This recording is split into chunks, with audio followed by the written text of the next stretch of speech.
नमस्कार, मैं हूँ विकास टेकरे और स्वागत करता हूँ आप सभी का द हिस्ट्री यूट्यूब चैनल में। आज के इस वीडियो में हम बात करेंगे भारतीय संस्कृति का विदेशों में किस तरह से प्रसार हुआ। हम ये अक्सर देखते हैं कि हम ये पढ़ते हैं कि कैसे आर्य भारत में आए अलग अलग स्रोतों से। हम ये पढ़ते हैं कि पुर्तगाली भारत में आए, हम ये पढ़ते हैं कि यूरोपीय भारत में आए, यूरोपीय संस्कृति हमारे देश में आई। लेकिन हमारी संस्कृति ने दुनिया को क्या दिया है? हमारे देश से बाहर सामानों के अलावा क्या गया है? क्या हमारी संस्कृति का प्रसार भी विदेशों में हुआ है? तो ये जानने के लिए इस वीडियो को देखना बहुत ज़्यादा ज़रूरी है। आपके वीडियो के अंत तक बने रहने की कामना करता हूँ। भारत के अन्य नामों की बात करते हैं पहले, और अन्य क्षेत्र और प्राचीन नाम उनके हम देखते हैं। तो भारत का जो भारत नाम है उसके पीछे दो थ्योरी चलती है। पहला, ऋग्वेदिक कालीन जन कबीले चलते थे और उनमें सबसे प्रसिद्ध जो था वह था भरतजन। भरतजन इसके प्रसिद्ध राजा थे सुदास, जिन्होंने विश्वामित्र और उनके 10 राजाओं को पराजित किया था। उनके जन के नाम पर ही हमारे देश का नाम भारत जन पड़ा है, भारत पड़ा है।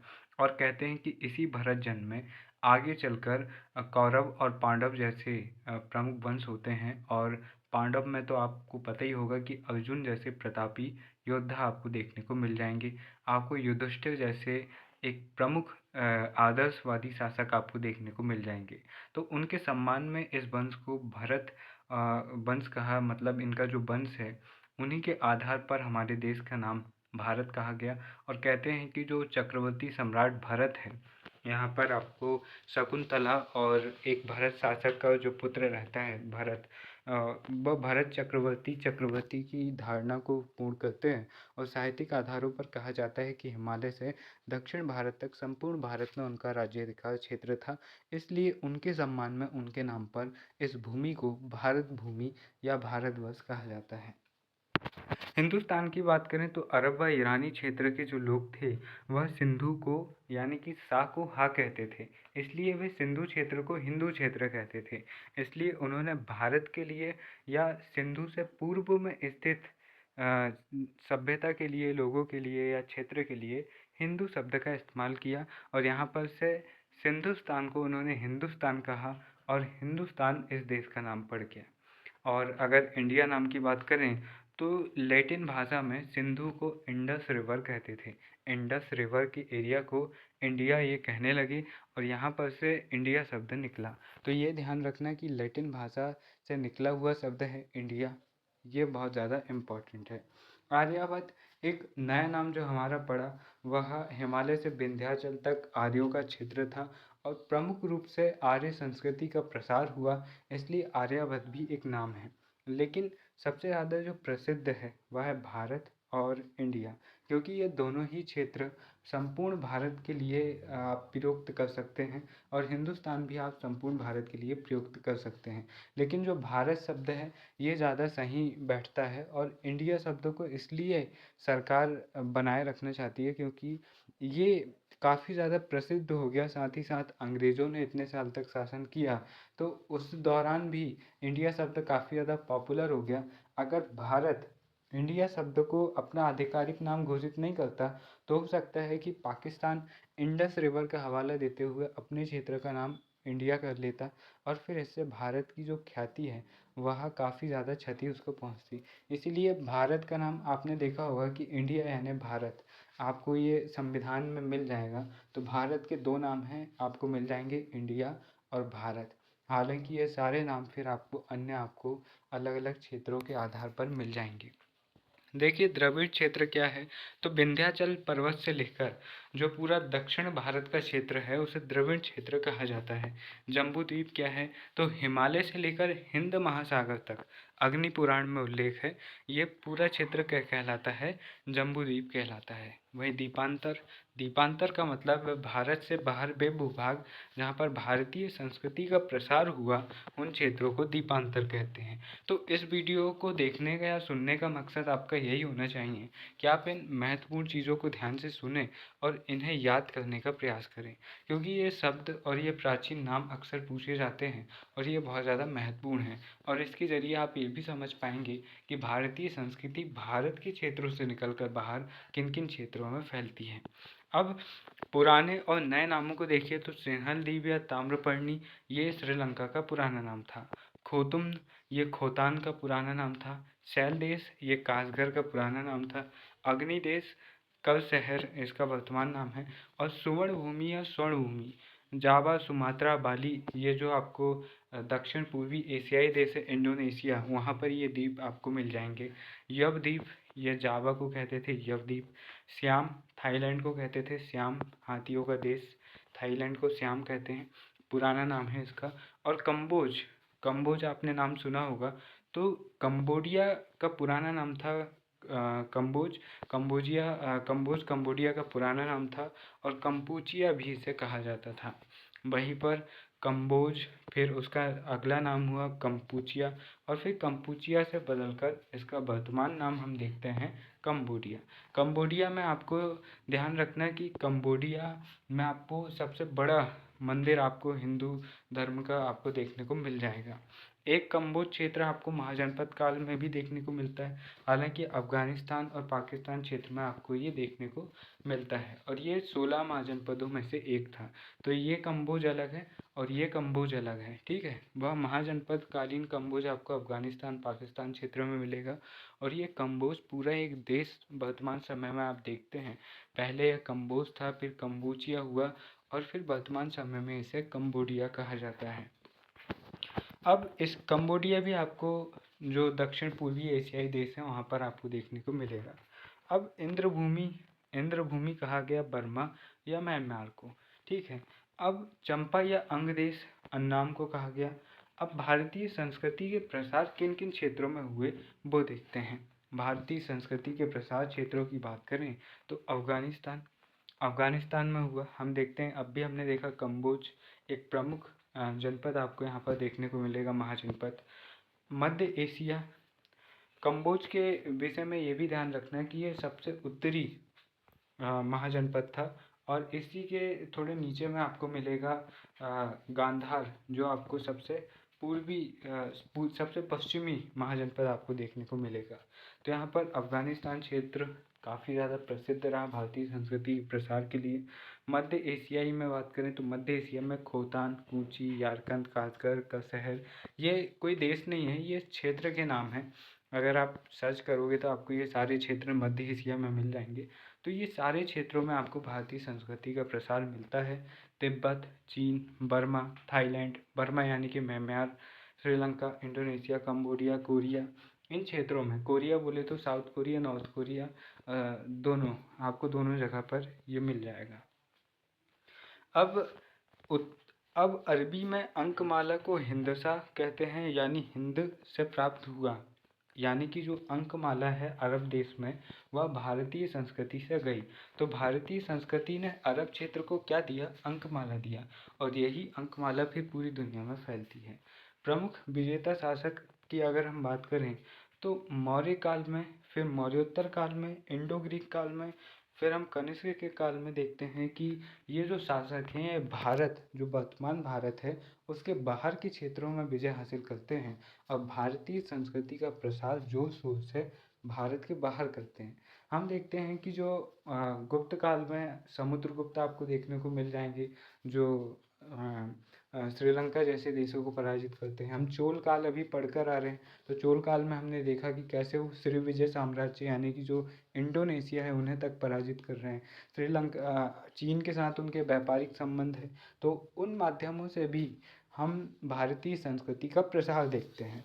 और दक्षिण पूर्वी एशियाई देशों की बात करें और चीन की बात करें तो यहाँ पर सबसे बड़ा जो संस्कृति का प्रसार हुआ वो बौद्ध धर्म के रूप में हुआ। आज भी चीन में था, या अगर आप बात करें थाईलैंड हो या फिर जो कोरिया हो या जापान हो, यहाँ पर बौद्ध धर्म एक प्रमुख धर्म के रूप में आज भी आपको मिल जाएगा। तिब्बत में भी आपको मिल जाएगा। तो ये सब भारतीय संस्कृति का ही तो यहाँ पर फैक्ट आप देख सकते हैं, इफेक्ट आप यहाँ पर देख सकते हैं, क्योंकि बौद्ध धर्म तो भारतीय संस्कृति का ही हिस्सा था। अब खोतान, गोमती विहार, बौद्ध विहार, महात्मा बुद्ध से संबंधित आपको खोतान में मिलेगा। खोतान कहाँ पर, खोतान में जो गोमती विहार है वह मध्य एशिया का सबसे बड़ा विहार है। अब विहार क्या होता था आपको तो पता ही होगा, वर्षावास के दौरान, वर्षा के 4 महीनों के दौरान जो बौद्ध भिक्षु होते थे वे इन विहारों में रुकते थे, क्योंकि वर्षा काल के दौरान वे कहीं भी यात्रा नहीं करते थे। एक जगह पर रुककर अपने प्रवचन वगैरह देते थे और लोगों की समस्याएं सुनते थे। फायान यहाँ पर विवरण लिखता है कि खोतान में अनेक विहार व अनेक बौद्ध भिक्षु रहते थे। तो ये ऐतिहासिक महत्व बौद्ध धर्म के लिए खोतान का यहाँ पर बहुत ज़्यादा हो जाता है। और खोतान कहाँ है? तो खोतान आपको मध्य एशिया में देखने को मिल जाएगा। अशोक का पुत्र कुणाल, हम देखते हैं कुणाल जो जिसको अंधा करवा देती है उसकी एक सौतेली माँ, क्योंकि जो कुणाल रहता है उसकी आँख जो रहती है वो बहुत ही ज़्यादा अट्रैक्टिव रहती है। तो उसकी एक माँ तिक्षरक्षिता उसके प्यार में पड़ जाती है, लेकिन जब कुणाल मना करता है तो वह उसको अंधा करवा देती है। बाद में अशोक जब उसको ये पता चलता है तो वह तिक्षरक्षिता को जिंदा जलवा देता है। लेकिन कुणाल को यहाँ पर फिर से राजा बनाया जाता है, एक क्षेत्र उसको दिया जाता है। और इस क्षेत्र में कुणाल, जिसको कुस्तन भी कहते हैं, उसका क्षेत्र कौन सा रहता है? खोतान, कूची, कासगढ़, ये सब क्षेत्रों को वह जीतता है अंधा होने से पहले, और भारतीय राज्य की यहाँ पर स्थापना करता है। अब कुणाल की जो उत्तराधिकारी होते हैं आगे के समय में कई पीढ़ियों बाद, विजिता सिंह। तो विजिता सिंह जो होते हैं, विजीत सिंह, वह विजीत वंश की स्थापना करते हैं और विजीत धर्म चलाते हैं। और विजीत धर्म में आपको बौद्ध धर्म का प्रभाव मिल जाएगा। विजीत धर्म आगे एक महत्वपूर्ण शासक यहाँ पर इस वंश में आपको देखने को मिलेगा। तो इस तरह से अशोक के जो पुत्र हैं कुणाल, वो खोतान क्षेत्र के प्रमुख क्षेत्रों को जीतते हैं और वहाँ पर एक नए राज्य की स्थापना करते हैं। और आगे उनके जो वंशज होते हैं वह यहाँ पर आपको लंबे समय तक देखने को मिलेंगे, जब तक इस्लामिक आक्रमणकारी इनके राज्य को न छीन ले। प्रसिद्ध विद्वान इनके समय पर जो होते हैं वो होते हैं कुमारजीव। कुमारजीव कौन होते हैं? तो कुमारायण जो कि बौद्ध विद्वान रहते हैं, और जीवा जो कि खोतान की राजकुमारी रहते हैं। इन दोनों के पुत्र रहते हैं कौन? कुमारजीव। अब अफगानिस्तान में हमने देखा कि कम्बोज महाजनपद का क्षेत्र होता है, और अशोक के समय कंधार का द्विभाषी अभिलेख हमें देखने को मिलता है। मौर्योत्तर काल में, कनिष्क के काल में स्तूप विहारों का निर्माण हम देखते हैं। और ये सब किस बात के संकेत हैं? कि भारतीय संस्कृति का प्रसार यहाँ पर, भारतीय प्रभाव यहाँ पर हमें देखने को मिल रहा है। गांधार मूर्तिकला शैली का विकास। तो गांधार मूर्तिकला पूरी तरह से यूनानी कला शैली नहीं थी, उसमें भारतीय समावेशन भी था। तो वह जितनी यूनानी थी उतनी ही भारतीय भी थी। इसलिए हम सिर्फ ये नहीं कह सकते कि गांधार कला शैली में हमें यूनानी कला संस्कृति से ही सब कुछ मिला, हमने कुछ नहीं दिया। तो जितना उनसे हमने सीखा है उतना ही हमने भारतीय संस्कृति के रूप में उन्हें दिया। तो गांधार कला शैली में जिस तरह से हम यूनान प्रभाव देखते हैं, उसी तरह गांधार कला शैली में हम भारतीय प्रभाव भी देखते हैं। तो ये भी भारतीय संस्कृति के प्रचार का एक प्रमुख साधन हम यहाँ पर गांधार मूर्तिकला शैली को देख सकते हैं। अब भारतीय संस्कृति के प्रमुख केंद्रों की बात करें तो बामियान। जब हमने गांधार कला शैली पढ़ी थी तो हमने बामियान बुद्ध की जो प्रतिमा है अफगानिस्तान में, वो हमने दिखाई थी। किस तरह से यहाँ पर कुषाण काल की यह मूर्ति है, चट्टान काट कर बनाई गई थी। लेकिन 2000 के आसपास, सन 2000 के आसपास जो तालिबानी आतंकी हैं, उन्होंने इस मूर्ति को नष्ट कर दिया था। जलालाबाद और हड्डा क्षेत्र में भी आपको भारतीय संस्कृति के प्रमुख केंद्र मिल जाएंगे, पाकिस्तान वगैरह में। तिब्बत, अनेक बौद्ध प्रचारक यहाँ पर जाते हैं। बेचोरन, अतिश, दीपांकर, धर्मरक्ष, देवगुप्त। अतिश और दीपांकर जो होते हैं वह पाल शासकों के समय जाते हैं, और अतिश तो इतने ज़्यादा प्रसिद्ध हो जाते हैं यहाँ पर कि उन्हें बौद्ध क्या कहते हैं, उन्हें बौद्ध प्रचारक और भी जाते हैं यहाँ पर, क्या कहते हैं उन्हें, कश्यप, मातंग और धर्मगुप्त जैसे बौद्ध प्रचारक चीन जाते हैं। अब जो यहाँ पर हम बात कर रहे हैं अतिश की, तो जो अतिश होते हैं वह तिब्बत में बोधिसत्व के रूप में पूजे जाते हैं। बोधिसत्व कौन होते हैं? कि जिन्होंने निर्वाण प्राप्त कर लिया हो, जो महात्मा बुद्ध की तरह बन गए हो। ठीक है, तो यहाँ पर अतिश को बहुत ही ज़्यादा सम्मान की दृष्टि से देखा जाता है। कहाँ पर? तिब्बत में। अब दक्षिण एवं दक्षिण पूर्वी एशिया की बात करें तो बर्मा और सियाम यानी कि थाईलैंड, यहाँ पर बौद्ध धर्म का प्रसार बड़ी मात्रा में हुआ। और आज भी इन क्षेत्रों में आपको बौद्ध संस्कृति एक बड़ी संस्कृति के रूप में मिल जाएगी। हिंदू धर्म की बात करें तो कंबोडिया और सुवर्ण भूमि जो कि इंडोनेशिया का एक द्वीप है, यहाँ पर आपको हिंदू धर्म के प्रमुख मंदिर देखने को मिल जाएंगे।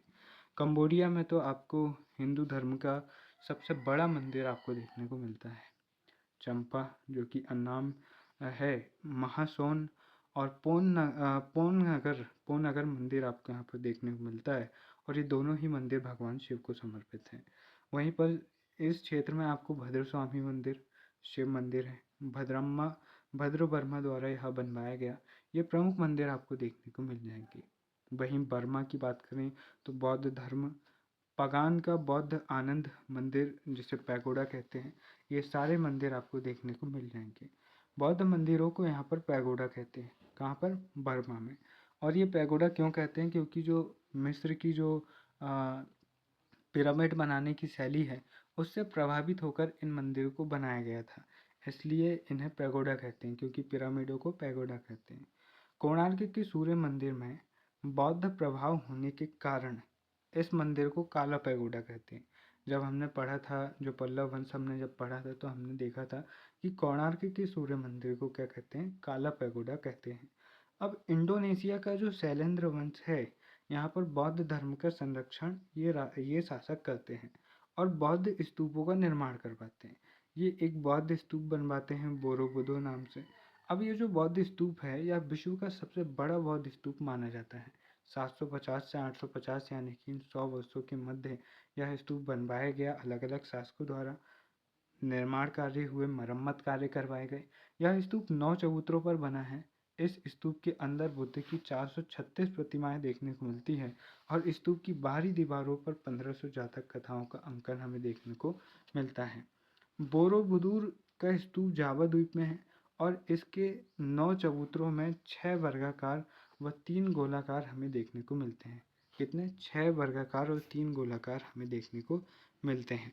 अब इतिहासकार मजुमदार ने बोरोबुदूर के स्तूप को विश्व का 8वां आश्चर्य कहा है, कि जो 7 वंडर्स हम कहते हैं, वह 7 वंडर्स की बजाय 8 वंडर्स होने चाहिए, 8 आश्चर्यजनक चीज़ें होनी चाहिए, और उसमें यह बोरोबुदूर का स्तूप भी शामिल होना चाहिए। इंडोनेशिया का साहित्य जावानी साहित्य कहलाता है, जावानी साहित्य। अब इसमें आपको क्या मिलेगा? भारतीय ग्रंथ की जो विषय वस्तु है, अब पूरी तरह से कॉपी नहीं किया गया है। हम देखते हैं ना कि जो बॉलीवुड मूवी डब्ड होती है, कॉपी करते हैं, तो साउथ की, जैसे आपने दृश्यम मूवी को देखा होगा, तो वह मोहनलाल सर की साउथ की मूवी है, उसकी रीमेक है। तो जब वो रीमेक करते हैं तो क्या करते हैं? पूरी तरह से कॉपी नहीं करते, बहुत सारी चीज़ें चेंज कर लेते हैं। उसी तरह से इनने भी ऐसे किए, इंडोनेशिया वालों ने। जो भारतीय साहित्य जैसे रामायण हुए, पुराण हुए, महाभारत वगैरह हुए, इन सभी के पात्र जैसे के वैसे ले लिए, थोड़ी सी स्टोरी चेंज किए, और वहाँ पर आज भी उनकी संस्कृति में हम भारतीय संस्कृति को देख सकते हैं। इंडोनेशिया में आज भी रामलीला वगैरह होती है और वो काफ़ी ज़्यादा प्रसिद्ध हैं। रामायण, पुराण, कालिदास के जो ग्रंथ हैं, भारत युद्ध यानी कि महाभारत, अर्जुन विवाद, सुमन सांतक जैसे ग्रंथ, हमें इन ग्रंथों के मंचन, इन ग्रंथों से जुड़े नाटक आज भी हमें देखने को इंडोनेशिया में मिल जाएंगे। इंडोनेशिया के बाली द्वीप की आबादी में आज भी वही बहुसंख्यक हिंदू हमें देखने को मिलते हैं। कंबोडिया में ब्राह्मण धर्म, जो अंकोर वाट का विष्णु मंदिर है, सूर्यवर्मन नाम के एक शासक द्वारा 12वीं सदी में बनवाया गया, और अंकोर वाट का मंदिर पत्थर से निर्मित विश्व का सबसे बड़ा मंदिर है और हिंदू धर्म की सबसे बड़ी स्थापत्य ये मानी जाती है। अब देखिए यहाँ पर आप ये कंबोडिया के अंकोर वाट मंदिर का चित्र यहाँ पर देख सकते हैं। ये आपको वर्तमान समय में एक खंडहर की तरह, एक यूनेस्को साइट की तरह आपको देखने को मिलेगा। ये जैसे का वैसा आपको नहीं मिलेगा, इसके अवशेष या यहाँ पर रह गए, तो ये इन अवशेषों को देखकर भी अनुमान लगाया जा सकता है कि उस समय के शासकों ने किस लेवल तक सोचा होगा और किस लेवल में जाकर इस मंदिर को बनवाया होगा। हालांकि हिंदू धर्म की जो वैष्णव परंपरा है उसका यह आज भी जीता जागता उदाहरण है कि कितने विशाल स्तर पर इस मंदिर को बनाया गया हुआ। तो यहाँ पर आपको चाहे तस्वीरें उतनी क्लियर न दिखें तो यहाँ पर आप यूट्यूब में वगैरह में वीडियो सर्च करके देख सकते हैं, तो आप इन चीज़ों को और बेहतर तरीके से समझेंगे। और यह महात्मा बुद्ध से जुड़ा वह हमने जो देखा था, क्या देखा था हमने कि जो क्या है यार, मैं यहाँ पर आप बोरोबुदुर स्तूप को देख सकते हैं। बोरोबुदुर स्तूप जो कि दुनिया का सबसे बड़ा स्तूप माना जाता है, और यहाँ पर आपको महात्मा बुद्ध की बहुत सारी प्रतिमाएं आपको यहाँ पर देखने को मिल जाएंगी। यह बोरोबुदुर 9 चबूतरों पर बना है और इसमें 450 से ज़्यादा 432 से ज़्यादा प्रतिमाएं हमें महात्मा बुद्ध की देखने को मिलती हैं। तो यहाँ पर आप देख सकते हैं कि कितना ज़्यादा इंटरेस्टिंग और कितना ज़्यादा खूबसूरत ये आपको देखने को मिल रहा है नज़ारा। अगर आप यूट्यूब में जाकर इसके वीडियोस देखेंगे तो आपको और भी ज़्यादा मज़ा आएगा। ऐसी चीज़ों को देखा करो, इनसे क्या होता है कि चीज़ें हमें याद तो होती हैं, साथ ही साथ हमें बहुत ही ज़्यादा रोमांचक लगता है और हमें लगता है कि हाँ यार, बहुत ही अच्छी चीज़ हमने पढ़ी और मज़ा भी आता है। अब यहाँ पर आप इस अंकोर वाट के मंदिर को देख लो तो ये सिर्फ खंडर की तरह है। अब इसके अवशेषों को देखकर बस अनुमान लगाया जा सकता है, बाकी कुछ नहीं है। वहीं यहाँ पर ये बामियान बौद्ध मूर्ति है, ये आपको पहले इस तरह से देखने को मिलती थी। महात्मा बुद्ध कितने सही तरीके से यहाँ पर लग रहा है गांधार कला शैली में, लेकिन यहाँ पर फिर तालिबान के आतंकियों ने ये हल कर दिया। गोला बारूद दाग दाग के उनकी इस मूर्ति को मिटा तो दिया, पर उनके अवशेष को समाप्त नहीं कर पाए। और आज भी ये अवशेष, भले ही यह मूर्ति पहले जैसी खूबसूरत ना हो, लेकिन ये अवशेष आज भी इस बात की प्रतीक है कि बौद्ध धर्म कितना ज़्यादा प्रसारित हुआ और भारतीय संस्कृति ने, भारतीय कला ने विश्व को क्या क्या दिया है। तो मुझे उम्मीद है ये वीडियो आपको पसंद आया होगा। चैनल को सब्सक्राइब करें, ज़्यादा से ज़्यादा शेयर करें। अगर आप नेट यूजीसी नेट हिस्ट्री की तैयारी कर रहे हैं तो आपके लिए ये वीडियोस काफ़ी ज़्यादा काम के होंगे, आपको काफ़ी ज़्यादा लाभ मिलेगा। डिस्क्रिप्शन बॉक्स में टेलीग्राम की लिंक है जहाँ पर से जाकर आप इन नोट्स को देख सकते हैं। फिर मिलेंगे अपने किसी और वीडियो में, तब तक के लिए नमस्कार, जय हिंद।